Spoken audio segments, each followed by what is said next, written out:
So here at the end of the year, fifth graders have been working on this incredible bridge building project. This has allowed them and their teacher to work in collaboration with the lower school art teacher on a cross-curricular project in the MakerSpace. During the first meeting for our bridge building project, students were presented with their design challenge. This challenge included specific criteria that their final project had to meet. All bridges must incorporate 2 elements of design and 2 principles of design, like color, balance, repetition. The bridges must also be a specific length and height and allow a boat to pass through them.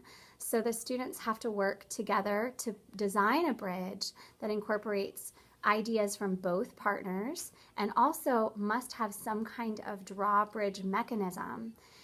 The final part of the criteria was actually the list of building and attachment materials because students were limited in how many materials they could use for their project. During our work sessions, students had to complete their design, present it to the teachers, and then gather materials to begin building. Students were using saws and rulers and measuring tapes and hot glue as they created their designs and brought them to life. The final step of the challenge is actually to test the bridges.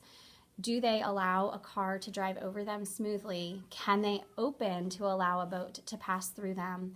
And then students, after testing, will peer judge their classmates' bridges for those elements of design and principles of design as well as functionality.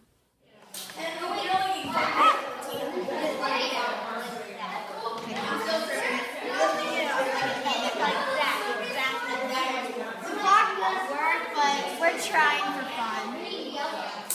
Pick up the scissors or not.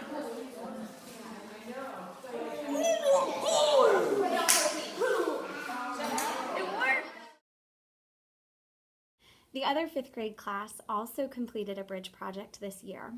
When we reflected upon the success of that project, we felt it would be important to revise the criteria. We wanted to add another layer of complexity and challenge, and that's how we discovered or decided upon a drawbridge type bridge. Instead of having a bridge that would allow the boat to pass underneath it, the height requirements are set at 6 inches high, but the mast of our boat is 10 inches high. That had the students really thinking outside the box of how to change up their bridges. It has to go Okay. All right. Okay, round of applause.